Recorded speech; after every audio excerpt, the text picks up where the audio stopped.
For former UWL Chancellor Joe Gow, the 2024 school year always meant the end of an era. Gow announced in August he would step down from his role as chancellor at the end of the spring term and return to teaching full-time. At the time, UW leaders praised Gow for his work leading the university. But in December, the praise turned to disdain when the Board of Regents discovered he and his wife Carmen Wilson appeared in online pornography. In the weeks that followed, Gow was stripped of his chancellorship, locked out of his office, and barred from the campus he had called home for more than 16 years. Now the 63-year-old communications professor is facing new charges from the university that threaten his tenure and he says could set precedent for other faculty. And last month, Gow and Wilson invited News 8 Now's Allison Ferget into their home to tell their story, candid, unapologetic, and in full. In the first of our two-part series, the couple breaks down the charges filed against Gow, what freedom of expression means to them, and the fight they say is for tenured professors everywhere. Good evening, Allison. Good evening, Ken and Emily. Although the videos ultimately cost Joe Gow his position as chancellor at UWL, he's still a tenured faculty member, for now. Last month, interim chancellor Betsy Morgan filed charges to strip him of his tenure and remove him from the faculty completely. Next month, he'll go before his colleagues in a no-holds-barred public hearing to determine whether he keeps that position. He could just retire before that, but he's forging on, saying he's fighting not only for his job, but for the rights of tenured faculty at universities across the country. In a place as small as western Wisconsin, it's hard not to notice someone as tall as Joe Gow. At 6'4", the educator has stood out for most of his life. It could be the reason he refuses to back down, why he isn't afraid to say aloud what others would not. Is there anything that you guys regret, or would you still do everything like you have done it?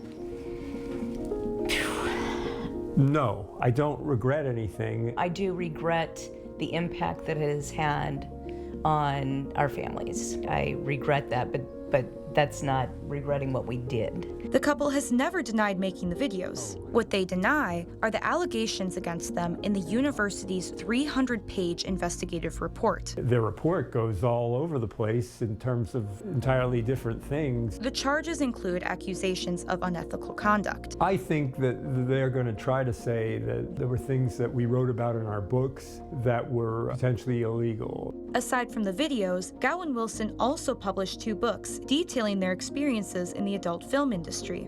They were released in 2015 and 2018 under pseudonyms.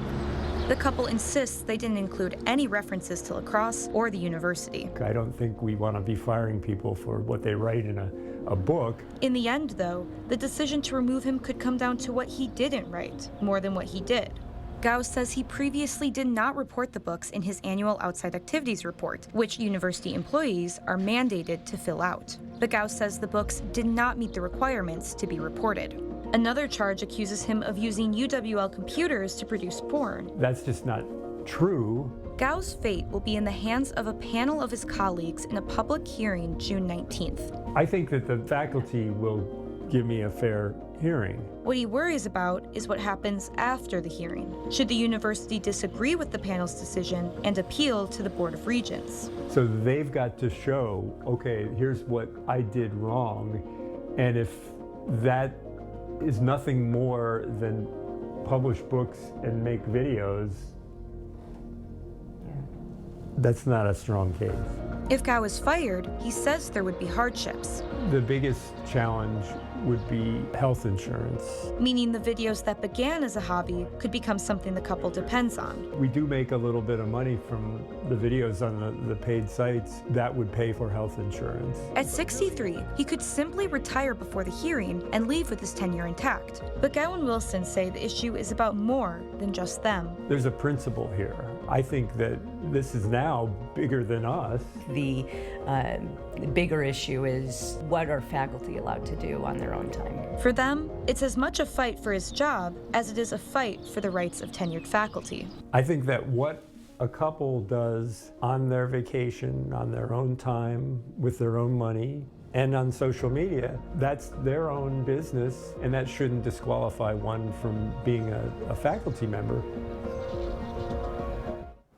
We did reach out to UWL for comment on this story. They responded with a statement saying, quote, "This is an ongoing personnel matter, and we cannot comment." Tomorrow night at 10, Gow and Wilson open up about the videos, the effects the public story has had on their personal lives, and their commitment to each other. Ken and Emily. Allison Fergut, thank you very much.